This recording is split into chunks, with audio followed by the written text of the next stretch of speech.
mishandling of classified documents, and our culture. Don't trust anyone. It's common sense amidst chaos. Let's go. Ladies and gentlemen, please welcome. Here's your host, Ike Wingate.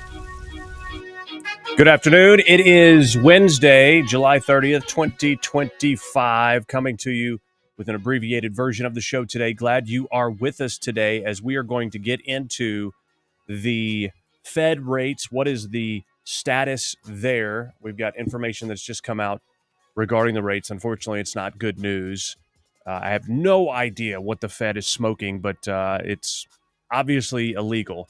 And we have a breaking news story here to start us out. A GOP Virginia lawmaker was doused in gasoline and set on fire in his office. That is breaking news. We're going to get to that in just a moment. Also, evidence found in burn bags at the FBI as it relates to the Russian hoax. And we're going to get into that too. Plus, huge GDP numbers out today. And so lots of things to be happy about for the economy, but the Fed obviously not listening.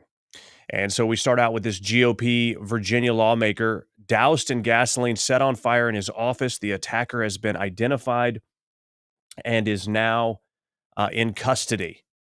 A Danville, Virginia city councilman, Lee Vogler, doused in gasoline, set on fire in his office Tuesday. According to reports, the attacker, identified as Shotzi Michael Buck Hayes, 29, of Danville, threw 5 gallons of gasoline on Vogler before setting him on fire.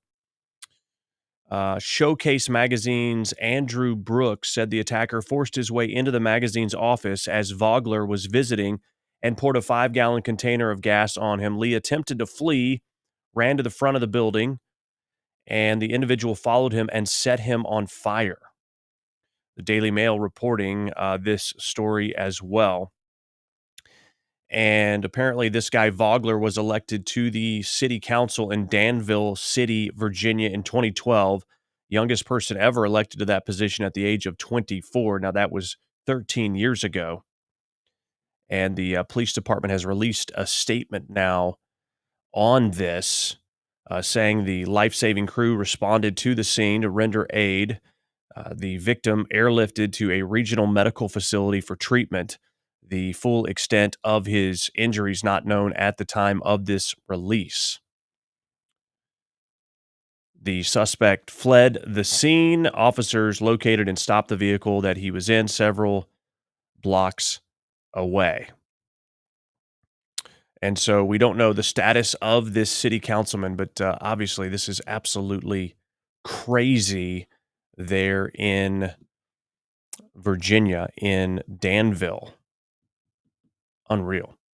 All right, so we have added that story in just to start us out, but big story today is the Fed has decided to keep rates the same, unfortunately, and the interest rate will remain unchanged until their next meeting, which is probably 2 months away, costing the U.S. hundreds of billions of dollars. Meanwhile, President Trump enacting a new program to allow for veterans to basically have relief if their mortgages are falling behind. Here was that statement earlier today from President Trump.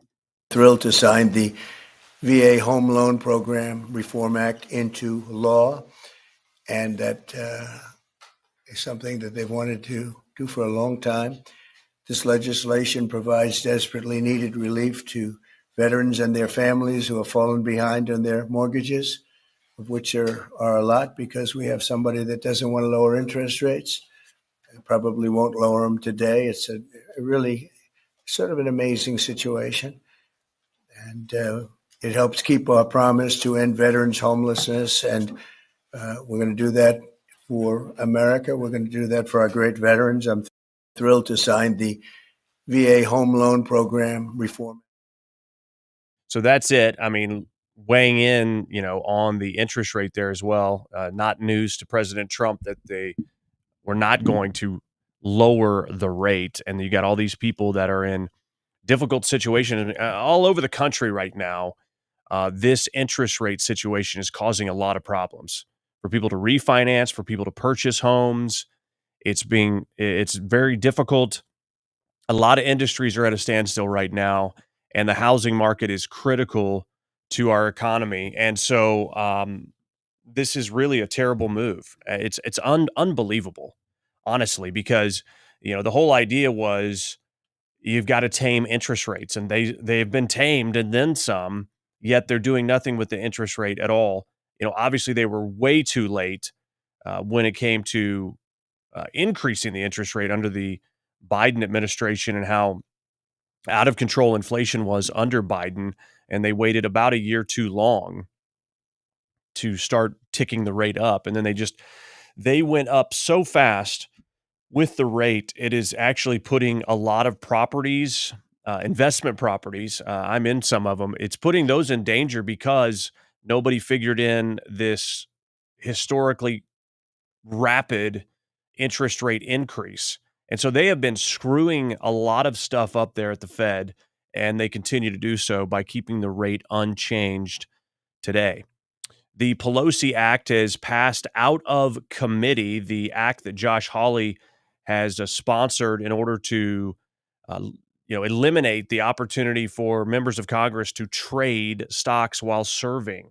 Say that we have an opportunity here today to do something that the public has wanted us to do for decades, and that is to ban members of Congress from profiting on information that, frankly, only members of Congress have in the buying and selling of stock. 86% of Americans say that members of Congress should not be able to buy and sell shares of stock, individual stock, while they are members of this body. And they are absolutely correct.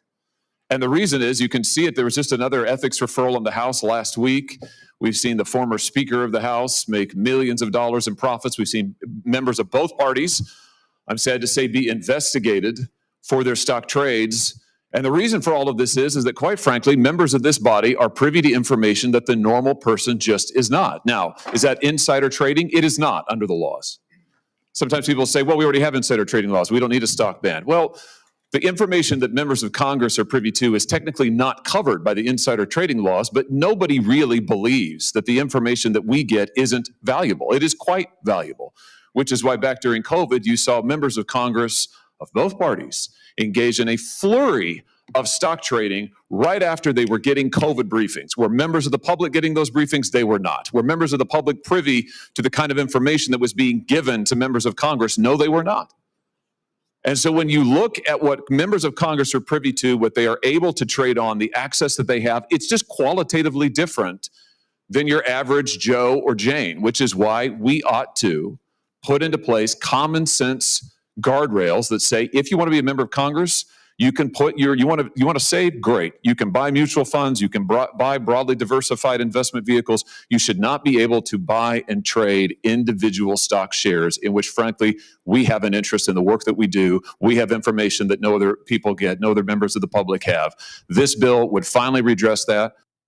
All right, so they're not saying they can't invest in the stock market. They're just saying individual stocks off limits. This is completely reasonable to me. Now, Axios ran a story last night saying, they've floated, including, the president and vice president in this bill to ban them from stock trading as well. The White House pushed back. Of course, Axios runs it as, President Trump has something to hide, basically, because they don't want to be subject to the same rules. Well, on the surface, you read that and go, what the heck is going on? Wait a minute. You're supposed to have transparency and not taking advantage and having, an edge over the American people. Well, it actually comes back to the fact that they were going to put this in without even talking to the White House. And the White House's concern is the legality of including this, as it would restrict presidential power under Article 2 of the Constitution. So the legality of the law came in question. And so the White House is like, wait a minute, we haven't even gone through this. We have concerns about this, that you could even get this passed because of the contradiction. And so did Axios run with that? No, they tried to make it look like President Trump was trying to get rich off of, insider knowledge. or whatever. So anyway, this is why the media hates you, basically. Senator Ron Johnson opposes this ban, which is kind of surprising as a guy who is, about transparency and freedom. Here's what he had to say. We make it very unattractive for people to step up to the plate and run for office or potentially serve in office. I tried hiring a retired CFO many years ago. This after the passage of the Stock Act. Would have been great. I could have had somebody really expert in international taxation, that type of thing. I could not find anybody willing to do it. So this piece of legislation, really, it's legislative demagoguery. We do have insider trading laws. We have financial disclosure. Trust me, we have financial disclosure. The press pays attention to it. So I don't see the necessity of this. I can imagine all kinds of unintended consequences. You could relabel this law, quite honestly, the Career Politician Protection Act, because it'll make it so unattractive for people to give up their business, sell it, unless some ethics committee says, oh, no, there won't be a conflict of interest. I mean, there's when we pass a tax law that lowers tax rates, we all benefit. It's just an inherent issue. Yeah, but so does the American taxpayer. See, this is the whole issue with this, is it's unfair. It gives an unfair advantage to insiders and saying, oh, well, people won't want to serve in Congress. Good. Because it is so difficult to serve in Congress anyway for most people. I think this actually makes it to where more of the average Joe has a chance, because you don't have people spending a lifetime up there getting rich off of insider information. Ron Johnson is so far off on this. We're not going to be able to get good people to run for Congress. I mean, Congress pays $175,000 a year. The big part is, how do you get elected unless you are in bed with somebody and have a lot of money backing you? That's the big thing. The insider trading deal is not it. If somebody is going to Congress and saying, well, I would run, but I just can't trade my individual stocks, we don't want them anyway. They're not serving the country. You're still allowed to invest in mutual funds under this proposal. I don't understand Ron Johnson's reasoning here. So again, we have plenty of protections. We have the disclosure. This is a completely unnecessary piece of legislation. Wrong. Oh, we have a disclosure. Meanwhile, Pelosi and, Dan Crenshaw, all these others have gotten rich. It's unfair. It is an elite advantage. It's going to create all kinds of unintended consequences. Senator Scott just pointed out one of them, just one of them. So again, I voted no last time. I'm a strong no this time. Okay. Well, it got out of committee, so we'll see where it goes from here. We're using the Rumble studio today. We're trying that out. Again, we're doing an abbreviated show. We're live later than we normally would be, and typically we're going to be on noon Central to 2 p.m. Central, and that would be 1 to 3 Eastern. And our plan is to be back tomorrow at that regular time. Had some things push things later, and rather than just say, "Oh, we're not doing a show," there are things you need to know, and so we're coming in here and trying out the Rumble studio for this one. So, but Tata Sue says they shouldn't even get an income.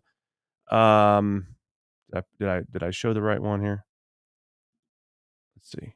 They shouldn't even get an income from serving in Congress. I disagree with that, because these people are serving.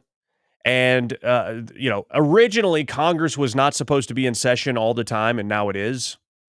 And so, I mean, even then there was compensation way back when. And so, I think these people do need to be compensated for their time, because they are giving up a lot. The alternative is all you get is rich people serving. And I mean, we already kind of have that problem to an extent anyway. And so I would argue that we don't want just people who are independently wealthy there. The idea is to serve for a period of time and then go back and restart whatever you were doing. That's the idea. Serve for a period of time, not for life. And anything we can do to eliminate people getting rich. But $175,000 a year, it's good money. But it's not, it's not enough to make somebody independently wealthy this day and age. And so I'm okay with them getting money. I understand the sentiment of saying, you should get paid according to the job you do, and the job you're doing right now is worth nothing. I do understand that sentiment, Tatatsu. All right, so we look at the GDP numbers now, and CNBC is just roasting, Democrats like Elizabeth Warren for their apocalyptic doomsday, rhetoric around this, and then you get these, fantastic, better than expected GDP numbers coming out today. The left and people that don't like the president and don't want things to work. And, Senator Elizabeth Warren will come on and say, inflation's out of control and the economy is getting killed by what's happening by these tariffs. This 3% with the market at new highs, and really we haven't seen inflation, go up back to 3%. Maybe it will this week. Maybe we'll see it. But none of these horrible things have happened, but they still talk like it's happening. It's amazing. Well, there's an important lesson there. Don't pick a congressman to be your money manager. That's what I would say. But in the end, Congress has their own reasons to point out certain things. And the Democrats, of course, as you pointed out, really don't want to see the current administration have some success. But there's no doubt that this is some success. We're seeing more horsepower. We're seeing better equities. Inflation really hasn't changed much in the last year or so. All right, so GDP is at 3%, expected at 2.3, so much better than expected. And again, the Trump economy is winning despite the Democrats. The Democrats have been rooting for the failure of this country, i.e., the failure of you and me. That's what they've been rooting for because they want Trump to fail. And they're willing to burn the country down in order for it to happen. But it's not happening. The Democrats, that they're going to bed every night sobbing into their pillow a lot of times because they've never been handed their earth so much in such a short period of time. I mean, just look at the things that are going on in the culture that are rejecting leftist ideologies.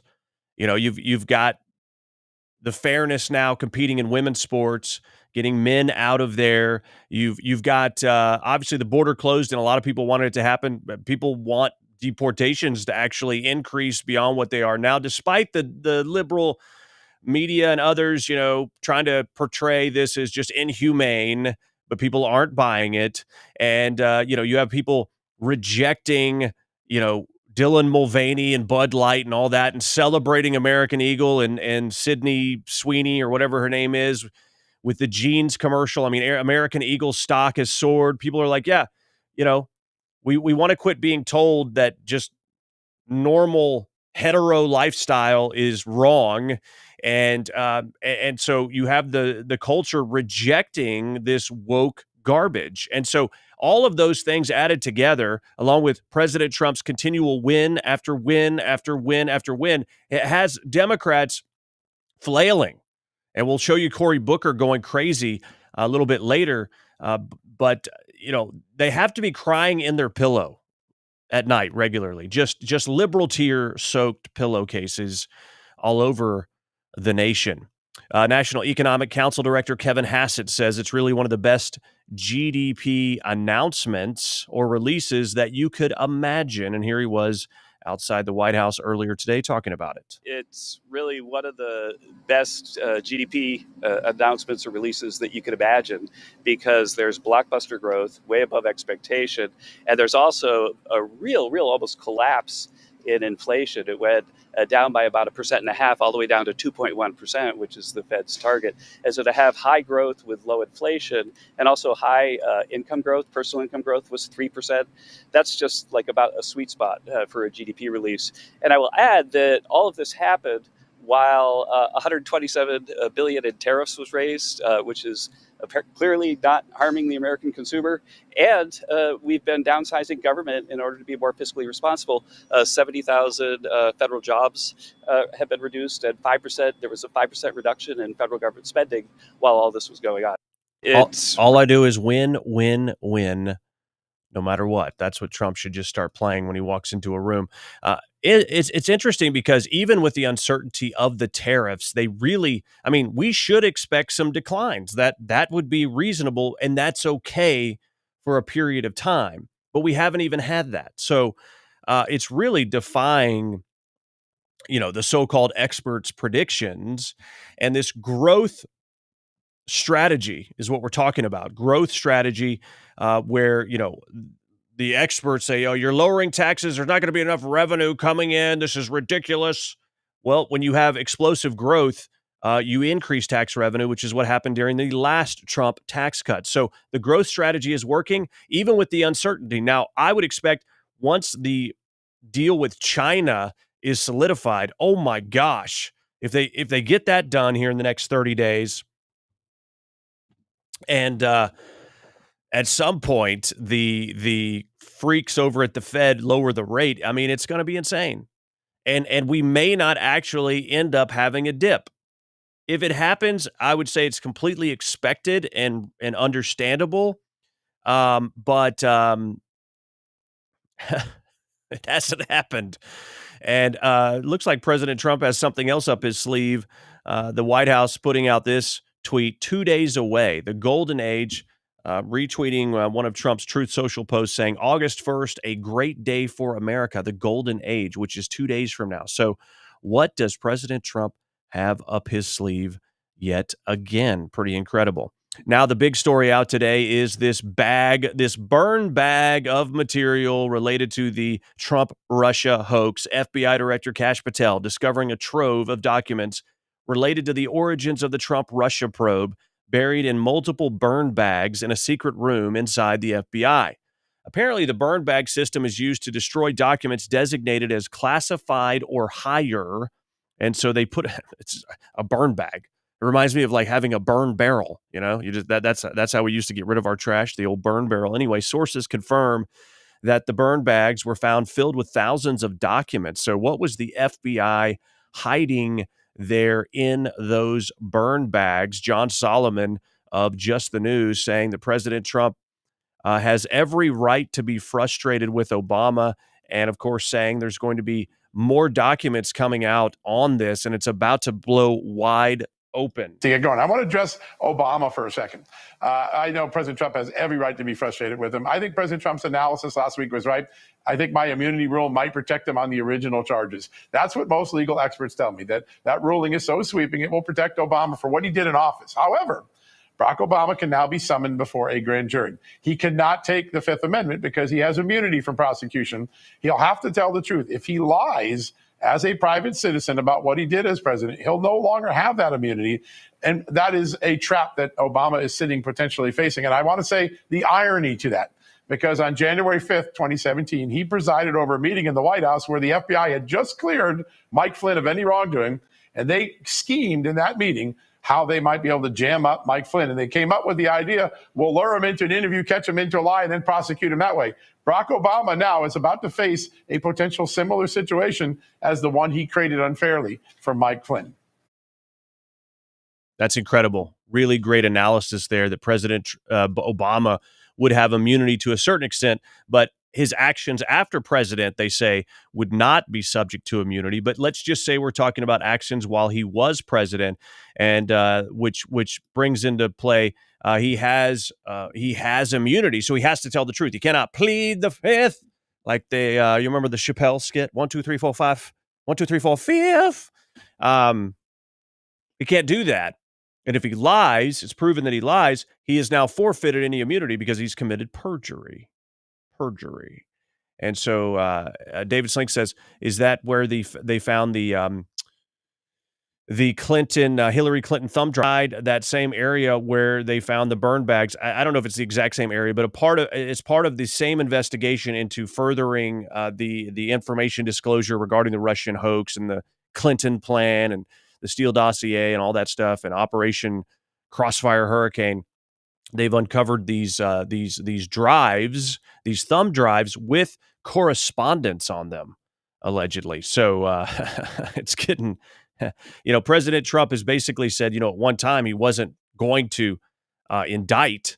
Remember, he sort of was like, no, we don't need to, we can't put Hillary Clinton in jail. Well, things have changed. And I'm going to show you that clip. But first, let me tell you, breaking news now. Kamala Harris has decided she will not run for governor of California. And so obviously somebody finally got to her with the truth of the matter is that you suck and nobody wants you, and go away. Now, will she? Probably not. As I've stated before publicly on national media, the best that Kamala Harris could ever hope for is governor of California. But even then, it's a stretch. And now she's decided she is not going to run. Apparently, the taste of vodka is too enticing and she will remain, doing whatever the heck it is that she does. I don't know what that is exactly. But Kamala Harris not running for governor of California. Now, back to the concept of putting Hillary Clinton in jail. President Trump had this to say on this Podforce One interview. So, we had Hillary Clinton down to whatever we wanted to do with her, and I felt it was inappropriate. She's the wife of a president. She was a Secretary of State, and we could have done a very big number. Yeah. And I said, we don't want to be doing that. Let's, put it into the country and not the concept of putting her in jail, indicting her, all the things that you have to do. It's tough stuff. And I said, we don't want to do that. In fact, you remember I made speeches when I mentioned her name. They started lock her up. Yeah. And I said, no, this is after we won. We just won. And I said, you wanted the country we have to heal. get back to, we want to heal.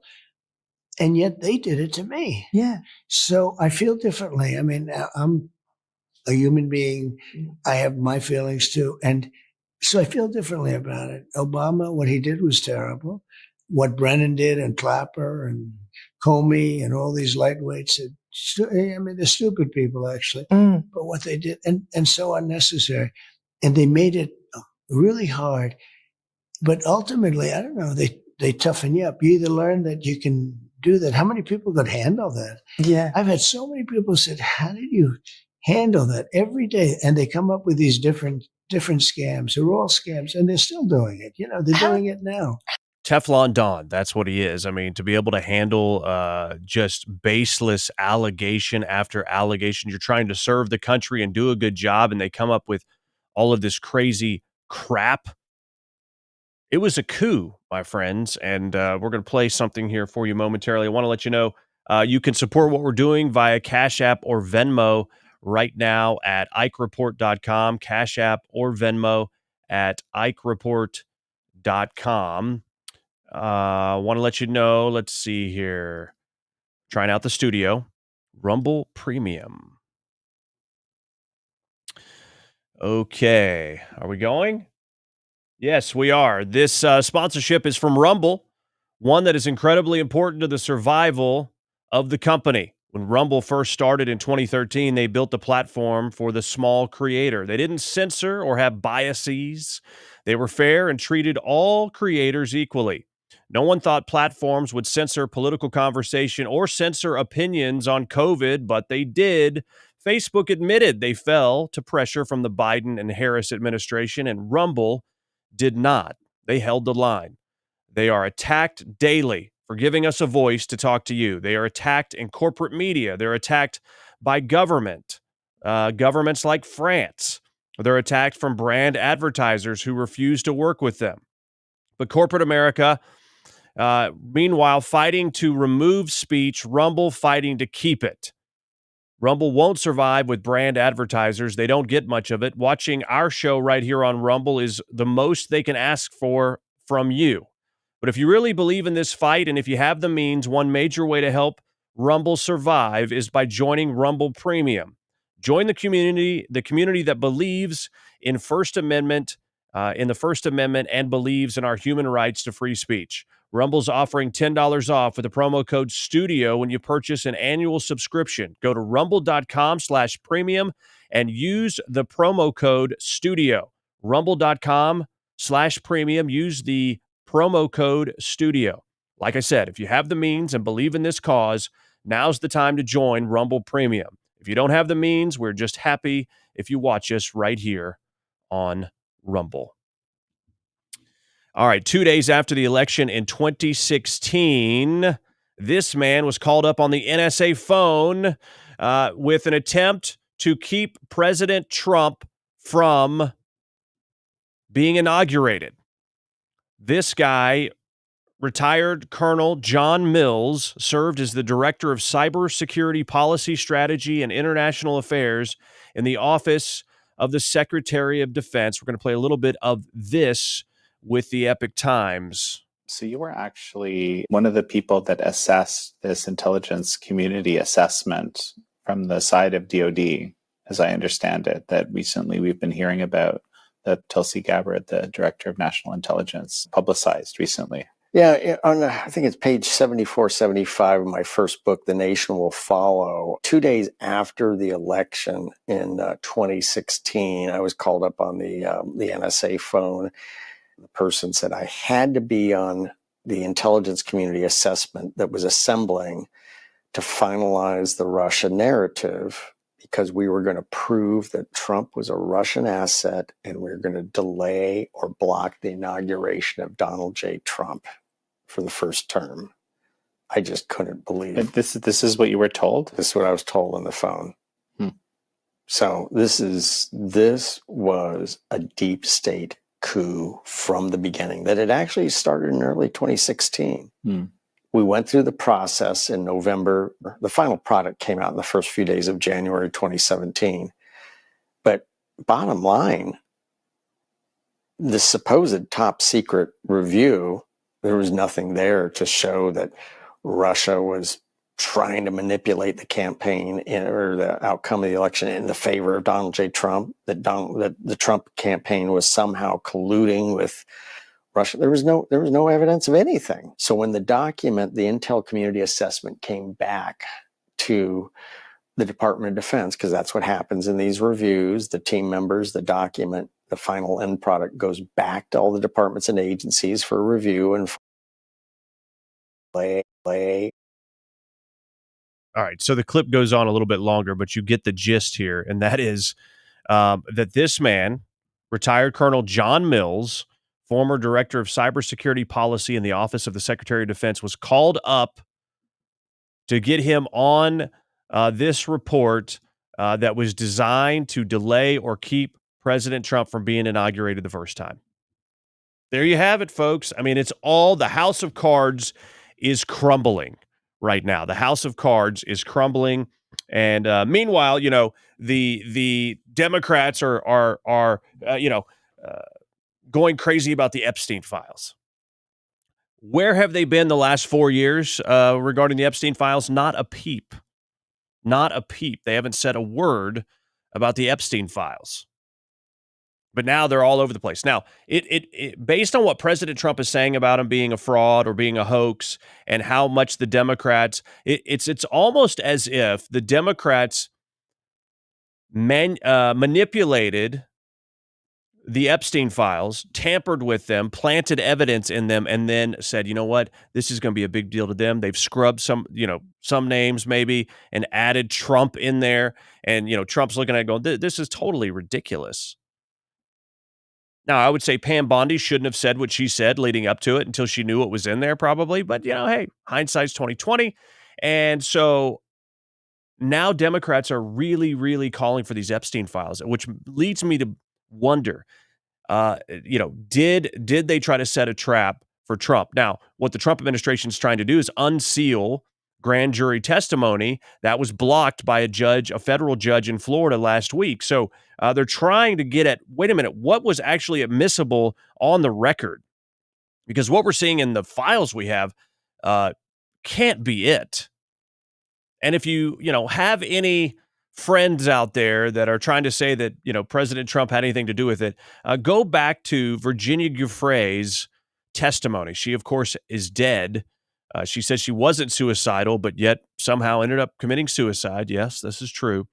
And this is the testimony here. And so we look at it. It's probably difficult to see on the screen there. But basically, the question to Virginia Giuffre was, what is the basis of your statement that Donald Trump is a good friend of Jeffrey Epstein?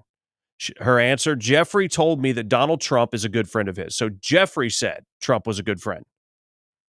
But you never observed them together? Answer, no, not that I can actually remember. No, not off the top of my head, no. Question, when did Donald Trump flirt with you? Answer, he didn't. That's what's inaccurate. Question, did you ever see Donald Trump at Jeffrey's home? Answer, not that I can remember. Question, on his island? Answer, no, not that I can remember. Question, in New Mexico? Answer, no, not that I can remember. Question, in New York? Answer, not that I can remember. That is the sworn testimony from Virginia Giuffre. She never saw President Trump, Donald Trump, anywhere in any circles with Epstein and her involvement at all. Okay?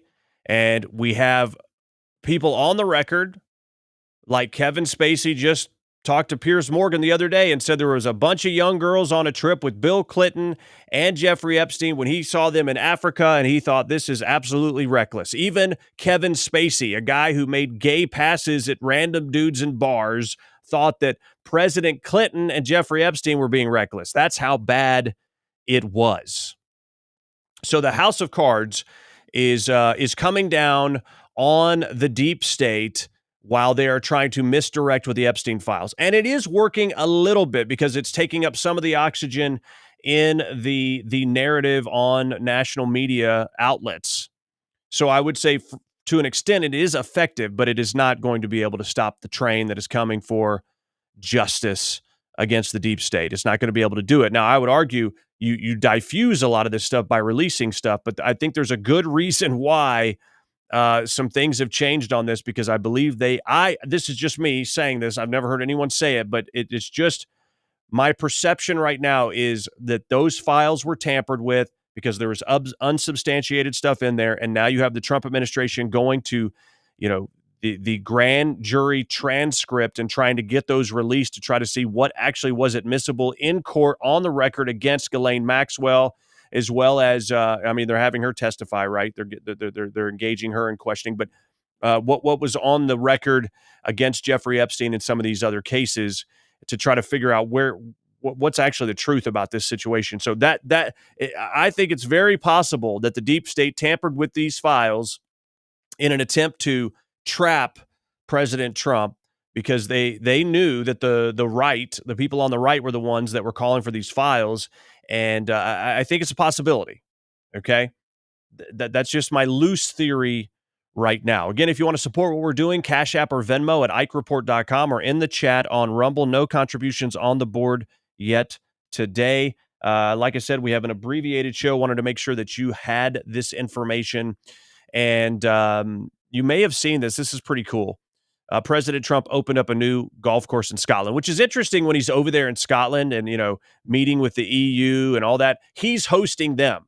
Like, he's not on their turf. This dude has properties there, and so he's hosting them. Like, total power move. And so they open up this new golf course, and President Trump kicks off the official opening by teeing off. I'm assuming on hole 1, tee box 1.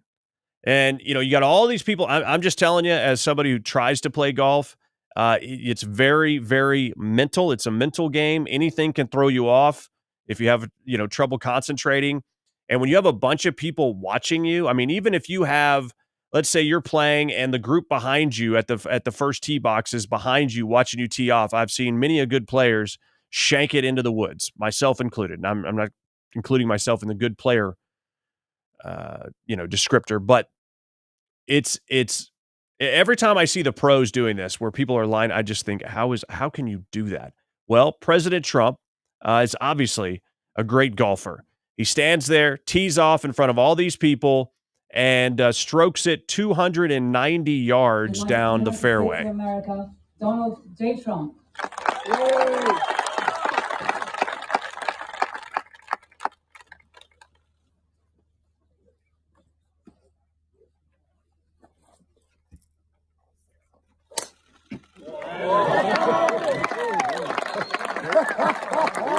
That's probably Howard Lutnick laughing. This dude loves to laugh. Oh. Would you look at that? It's a big, beautiful drive right down the fairway. Would you look at that? I'd like to see Biden do that one. That's impressive. It just is. This guy is an impressive human being.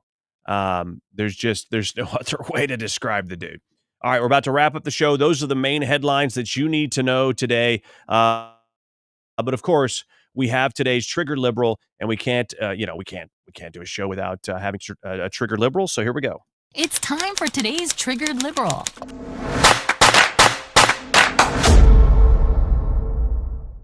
Cory Booker losing his ever-loving mind, lecturing people. This dude is looking more and more like John Fetterman. He's taking the shape of John Fetterman.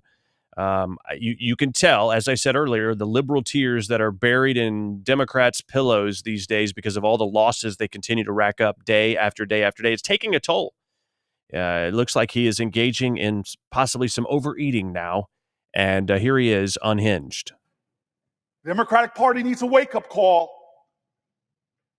I see law firms bending a knee to this president, not caring about the larger principles, that those free speech rights, that you could take on any client, why are you bending the knee? I see universities that should be bastions of free speech bending at the knee to this president. I see businesses taking late-night talk show hosts off the air because they dare to insult a president. I see people who want mergers suddenly think that they have to pay tribute to this president.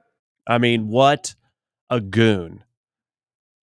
Colbert is off the air because he was losing $40 million a year with a staff of 200 people to do a 1-hour show 5 nights a week, and they take the summers off. It's because he's not funny. Trump derangement syndrome is controlling late-night television. That's why they are taking off, because people don't agree with what they're saying and they're not funny. But these people want to make it all about Trump.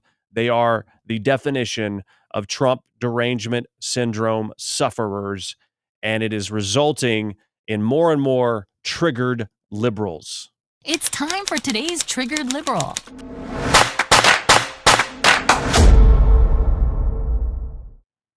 All right, my friends, that is going to do it for today's show. Lord willing, we are back with you tomorrow at noon Central, 1 p.m. Eastern Time with the full-length show.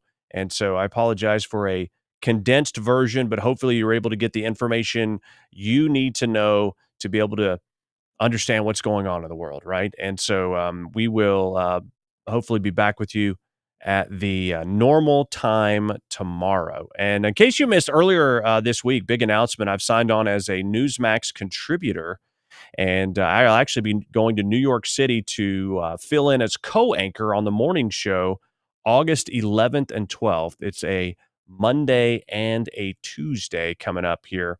And so, it's pretty exciting.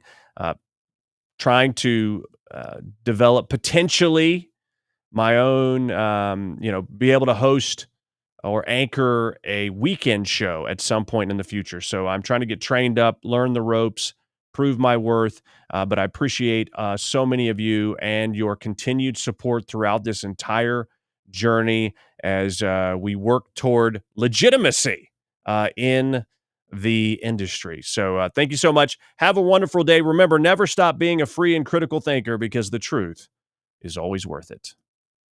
Rate, subscribe, and leave a review. It's how we get the word out amidst the chaos. Thanks for listening to The Ike Wingate Show.